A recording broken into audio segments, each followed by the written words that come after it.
Al frente de la Iglesia Católica Romana está el Papa de Roma. Este hombre, de acuerdo con la doctrina católica, es la cabeza de la Iglesia y sucesor del apóstol Pedro. De acuerdo a esta creencia, Cristo eligió a Pedro como el primer Papa, quien entonces fue a Roma y sirvió en este puesto durante 25 años. Comenzando con Pedro, la Iglesia Católica reclama una sucesión de papas hasta el día de hoy. Y sobre esta creencia está construida la fundación de la Iglesia Católica en su totalidad, pero ¿enseña las Escrituras el que Cristo haya ordenado a un hombre por encima de todos en la Iglesia? ¿Reconocieron los primeros cristianos a Pedro como Papa? La respuesta a esta pregunta es no. Las Escrituras enseñan claramente que había una igualdad dentro de los miembros de la Iglesia de Cristo, y que Cristo es la cabeza de la Iglesia y no el Papa. Jacobo y Juan, junto con su madre, fueron al Señor una vez pidiendo que uno de ellos se sentara a la derecha y el otro a la izquierda en su reino. En los reinos orientales, los dos ministros principales del Estado, segundos en autoridad tras el monarca, eran sentados uno a la derecha y otro a la izquierda. Bien, si la declaración católica fuera verdad, Jesús le hubiera contestado que ya había otorgado el lado derecho a Pedro y que no pensaba crear sitio para nadie en su izquierda. Pero sin embargo, he aquí la respuesta que Jesús les dio. Sabéis que los príncipes de los gentiles se enseñorearán sobre ellos, y los que son grandes ejercen potestad sobre ellos. En otras palabras, Jesús les dijo a sus discípulos que no debían actuar como reyes. Ellos no eran para ponerse corona, sentarse en tronos, ni asemejarse a los reyes gentiles.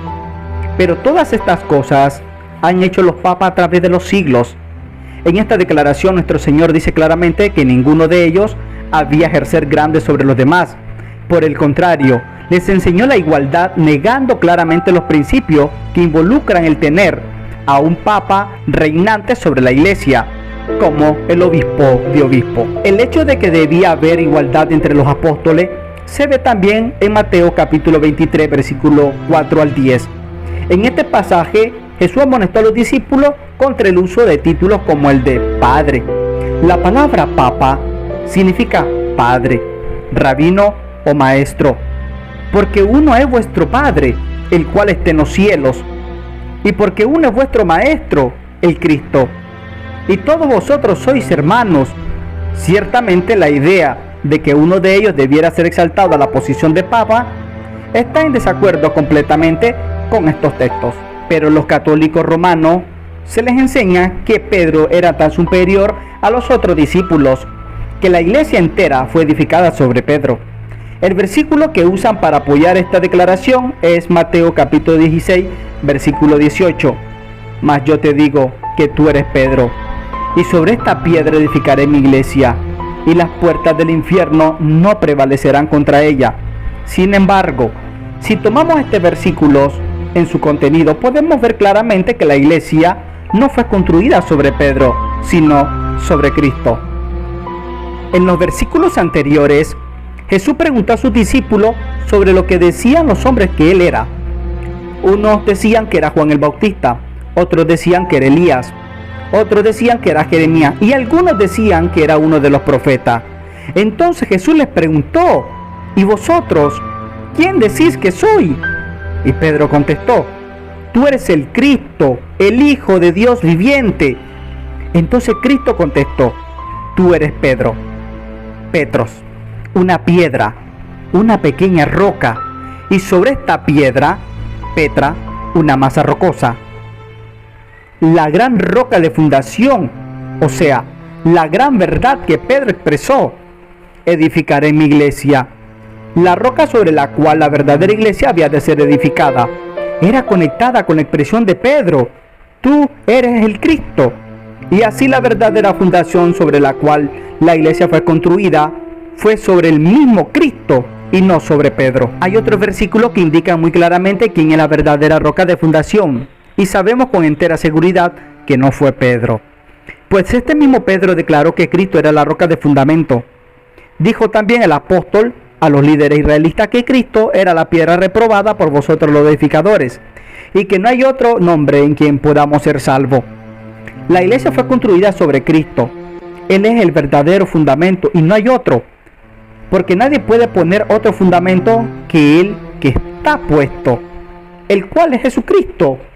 Es obvio que los otros discípulos no tomaron las palabras de nuestro Señor: sobre esta piedra edificaré mi iglesia, como que estaba exaltando a Pedro para ser su papa.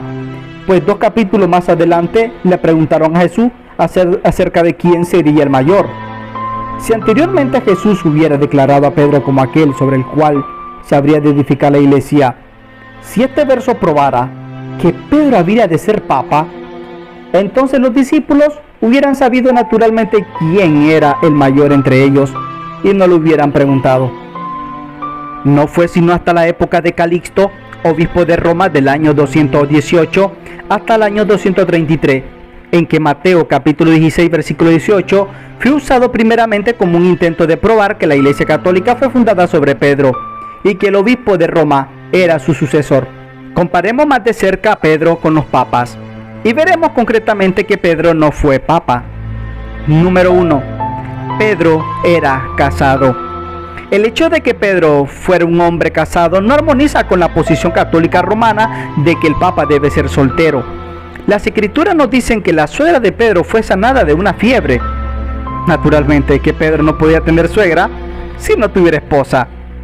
Pero sin embargo, algunos tratan de explicar esta discrepancia diciendo que Pedro cesó de vivir con su esposa. Si así fue, entonces su esposa lo dejó. ¿Por qué?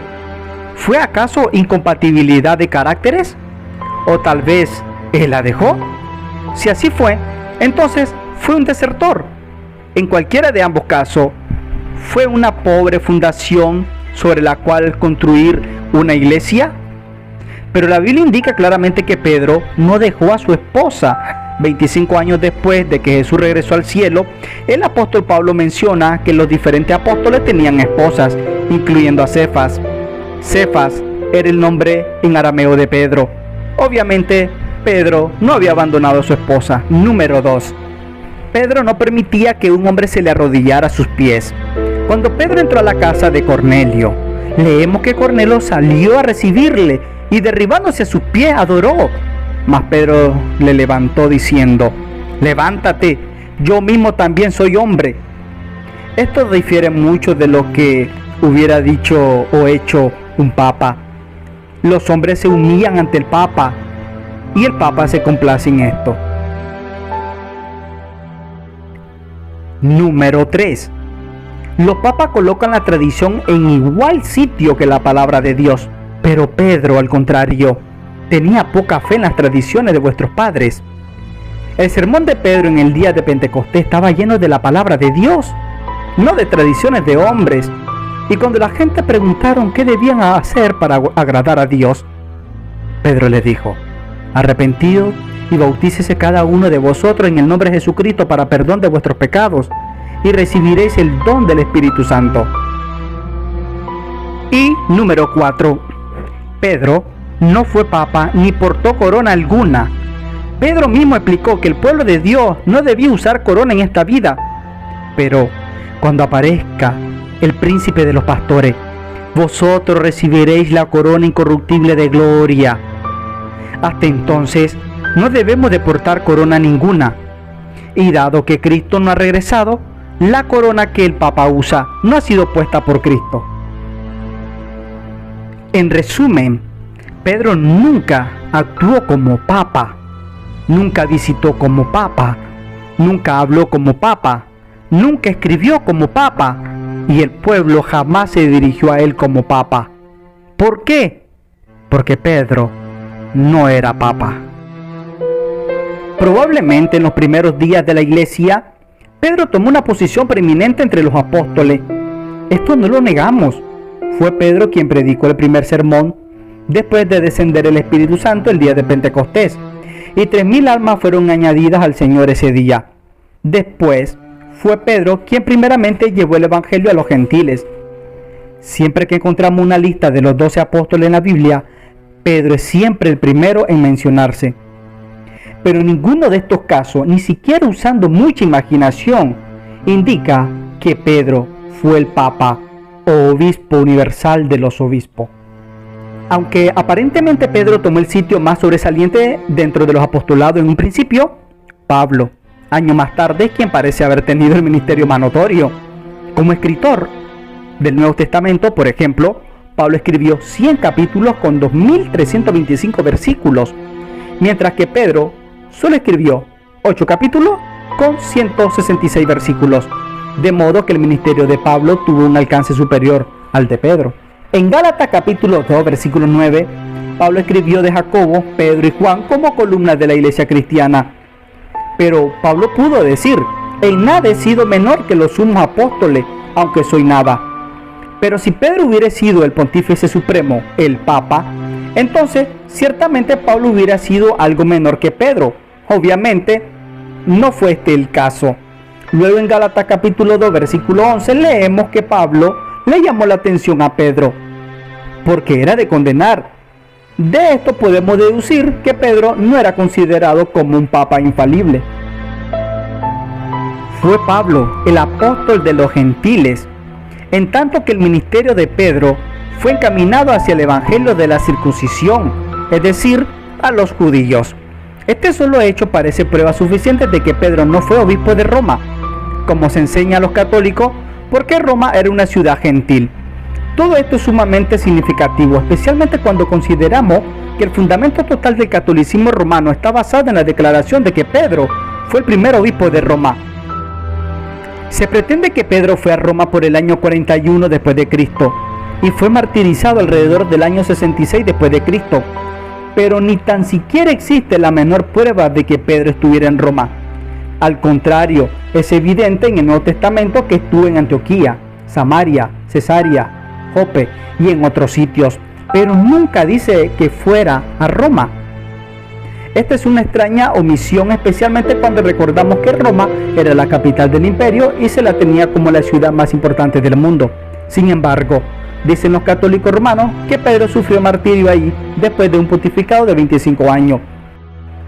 Si aceptamos el año 66 después de Cristo como la fecha de su martirio, esto indicaría que fue obispo de Roma desde el año 41 al 66 después de Cristo. Pero en el año 44 después de Cristo, Pedro se hallaba en el concilio de Jerusalén. Cerca del año 53 después de Cristo, Pablo se reunió con él en Antioquía. Cerca del año 58 después de Cristo, Pablo escribió su carta a los cristianos de Roma, en la cual enviaba saludos a 27 personas, pero ni siquiera mencionaba a Pedro. Imagínese usted a un misionero escribiendo a la iglesia, saludando a los 27 miembros principales, pero sin mencionar al pastor. Ante la estatua que figura en esta fotografía, se ha postrado miles de personas. Se supone que es la estatua de Pedro, pero como hemos de ver, en la realidad tan solo es un ídolo de origen no cristiano.